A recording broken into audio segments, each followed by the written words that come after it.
بسم اللہ الرحمن الرحیم۔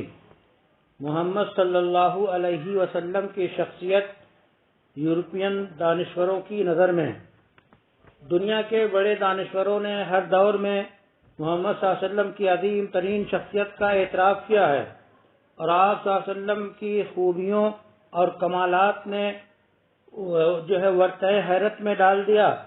ان کا احاطہ دشوار ہے۔ چند نمایاں کے تأثرات درج ذیل ہیں۔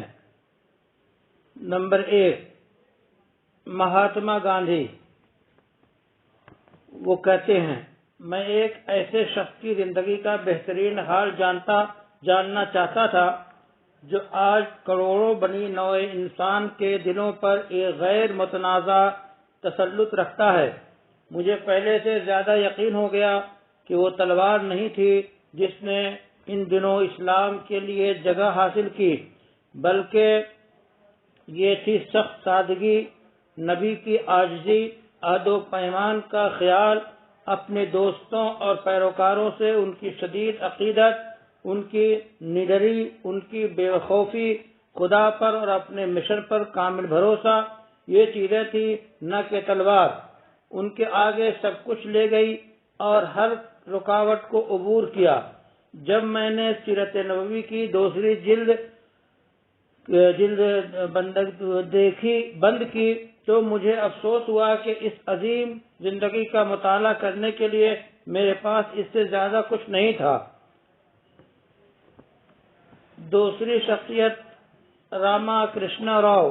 محمد صلی اللہ علیہ وسلم کی عظیم شخصیت کے ہر پہلو سے واقفیت ممکن نہیں ہے، لیکن جہاں تک میری کوتاہ نظر پہنچ سکی اسے پیش کر رہا ہوں۔ آپ صلی اللہ علیہ وسلم کی زندگی میں پے در پے بڑے خوبصورت مناظر ہیں۔ آپ محمد نبی ہیں، آپ محمد میدان کارزار کے ہیرو ہیں، آپ محمد بہترین تاجر ہیں، آپ محمد ماہر سیاسیات ہیں، آپ محمد مقرر ہیں، آپ محمد مصلح ہیں، آپ محمد یتیموں کا ٹھکانہ ہیں، آپ محمد غلاموں کے حمایتی ہیں، آپ محمد عورتوں کو آزادی دینے والے، آپ محمد ایک جج ہیں۔ انسانی زندگی ہر میدان میں یہ سارے کردار انتہائی حیران کن اور خوبصورت ہیں، اور آپ کے اندر یہ ساری صلاحیتیں بدرجہ اتم موجود ہیں، اور ان صلاحیتوں کا مالک ہی عظیم ہیرو ہے۔ تیسری شخصیت پروفیسر کرشنا راؤ۔ فرانس کے مفکر ٹائن لکھتے ہیں کہ انسانی عظمت کے معیار مقصد کی بلندی، وسائل کی کمی، حیرت انگیز نتائج، تو اس معیار پر جدید تاریخ کی کون سی شخصیت محمد سے ہمسری کا دعویٰ کر سکتی ہے؟ تمام شہرت یافتہ لوگوں نے ہتھیار بنائے، قوانین سازی کی، حکومتیں قائم کی، لیکن حاصل پراگندگی کے سوا کچھ نہیں ہوا، اور ان کی آنکھوں کے سامنے سب ڈھیر ہو گئے۔ لیکن اس شخصیت محمد نے سپہ سالاری، قانون سازی، حکمرانی، عوام پر خلافت، حکام کی تربیت ہی نہیں بلکہ کروڑوں انسانوں کی قیادت کی، جو اس وقت دنیا کا تہائی حصہ تھا۔ یہی نہیں بلکہ بت پرستی سے پاک معاشرہ تشکیل دینے والا، 20 ریاستوں کو ایک سلطنت میں متحد کرنے والا، پھر نبی کی دائمی نماز، رب سے مناجات، پھر وفات اور مرنے کے بعد بھی مدد و نصرت، ایسی چیزیں ہیں جو ملاوٹ اور دھوکہ کو ظاہر نہیں کرتی بلکہ سچے یقین کی غماز ہیں، جو نبی کو دو آتشہ عقیدہ کی قوت و طاقت بخشتی ہیں۔ اللہ کی وحدانیت پر ایمان اور حوادث کی مخالفت پر ایمان۔ ایمان کا پہلا حصہ اللہ کی صفت و وحدانیت کی وضاحت کرتا ہے، اور دوسرا حصہ جن چیزوں سے اللہ متصف نہیں ہے ان کو بیان کرتا ہے، جیسے مادیت اور مخلوقات سے مشابہت۔ پہلے حصہ کے حصول کے لیے اللہ کے سوا پوجے جانے والے تمام معبودان ناحق کا خاتمہ تلوار کے ذریعے ضروری تھا۔ اور ایمان کا دوسرا حصہ کلمہ کے عقیدہ کی پختگی کا مطالبہ دانائی، حکمت اور اچھے جملوں، بہترین واعظ کے ذریعہ کرتا ہے۔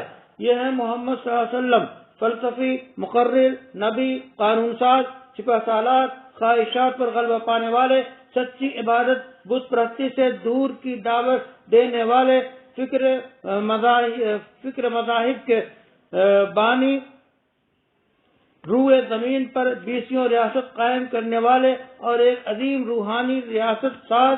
یہ ہے محمد صلی اللہ علیہ وسلم۔ انسانی عظمت کے سارے معیارات کی نظر کے اعتبار سے میں سوال کرنا پسند کرتا ہوں، کیا ہے کوئی نبی محمد صلی اللہ علیہ وسلم جیسا؟ چوتھی شخصیت، مونتجو مری۔ اس شخص کا اپنے عقائد کی خاطر ظلم و ستم کو برداشت کرنے پر آمادگی و تیاری، اور ان لوگوں کی اعلیٰ اخلاقی فطرت جو اس پر ایمان لائے، اس کی پیروی کرے اور آقا رہبر سمجھا جائے، اس کے کمالات کی عظمت کے علاوہ ہیں۔ یہ سب کچھ اس میں عدل و دیانت کی نشاندہی کرتا ہے جو اس کی شخصیت میں بدرجہ اتم موجود ہے۔ یہ فرض کر لینا محمد دعویٰ کرتے تھے، مزید مسائل جنم دیتے تھے اور ان کا حل نہیں ہوتا تھا، در حقیقت مغربی تاریخ کے عظیم لوگوں میں کوئی ایسی شخصیت نہیں ہے جسے محمد کی طرح اعزاز ملا ہو۔ پانچویں شخصیت، ڈاکٹر نوئم۔ یقیناً محمد صلی اللہ علیہ وسلم مذہبی مسلمانوں کے سب سے بڑے قائد تھے اور ان پر یہ بات 100% صادق آتی۔ وہ بڑے با اثر مصلح تھے، بلیغ و فصیح، جری و دلیر تھے اور بڑے مفکر تھے، اور بالکل مناسب ہے کہ ان کو ان خوبیوں کے علاوہ نامناسب باتوں سے یاد نہ کیا جائے۔ یہ قرآن جسے وہ لائے اور ان کی تاریخ اس دعوے کے صحیح ہونے کی گواہ ہے۔ چھٹی شخصیت، سانٹ ہلیئر۔ محمد صلی اللہ علیہ وسلم ریاست کے سربراہ تھے، عوام کی زندگی اور آزادی کے نگراں تھے، اور ان کے دور میں جس طرح کے لوگ تھے اس کے مطابق ان کو جو ہے پیش آئے۔ وہ نبی تھے، ایک خدا کے مذہب کی دعوت دیتے، طریقہ دعوت پیار، ہمدردی، رحمت آمیز ہوتا، دشمنوں کے ساتھ بھی کرم کا معاملہ فرماتے۔ ان کی شخصیت میں دو ایسی بڑی خوبیاں تھیں جن کا اعتبار انسانی نفس کی انتہائی بڑی خوبیوں میں ہوتا ہے، وہ انصاف اور رحم ہے۔ ساتویں شخصیت، ایڈورڈ لونٹی۔ محمد صلی اللہ علیہ وسلم خلوص نیت، حسن سلوک، فیصلے میں انصاف پسندی اور فکر و تصدیق کے اظہار میں دیانتداری کے لیے مشہور تھے۔ حاصل یہ کہ محمد اپنے زمانے کے عربوں میں سے سب سے زیادہ پاکیزہ، مذہبی، انتہائی رحم دل تھے اور نظام کے تحفظ میں بہت سخت تھے۔ انہوں نے انہیں ایسی زندگی عطا کی کہ اس سے پہلے کبھی خواب میں بھی نہ دیکھا تھا، اور وقتی و مذہبی ریاست قائم کی جو آج تک جاری ہے۔ آٹھویں شخصیت، برنارڈ شو۔ بے شک دنیا کو ایسے شخص کی شدید ضرورت ہے جو فکر محمد سے ہم آہنگ ہو۔ اس نبی نے دینداری کا مظاہرہ ہمیشہ ادب و احترام کے لیے کیا، اور یہ قوی ترین دینداری تمام تر تمدن کو سمو لینے والی ہے جن کے لیے دوامی بقا ہے۔ میں اپنی قوم کے لوگوں کو دیکھتا ہوں کہ اس دین میں سمجھ بوجھ کر داخل ہو رہے ہیں، اور یہ دین یورپ میں بڑی جگہ بنا لے گا۔ قرون وسطیٰ کی مذہبی شخصیات میں جہالت اور تعصب کے نتیجے میں محمد کے دین کی ایسی شبیہ پیش کی کہ محمد کو عیسائیت کا دشمن سمجھ لیا، لیکن میں نے اس شخص کے بارے میں معلومات فراہم کی تو میں نے اسے عجوبہ روزگار، خلاف عادت پایا، اور اس نتیجے تک پہنچا کہ وہ عیسائیت کے دشمن نہ تھے بلکہ ان کو انسانیت کا نجات دہندہ قرار دیا جانا ضروری ہے۔ اور میری رائے میں اگر وہ آج کی دنیا کا نظام سنبھال لیں تو ساری مشکلات پر قابو پائیں، امن و کامیابی اور خوشحالی کی طرف دنیا بڑھے۔ نویں شخصیت، سہیل موبر۔ مسلمانوں کے نبی محمد کا نام بچپن ہی سے ان کے شہر کے تمام لوگوں نے متفقہ طور پہ امین رکھا۔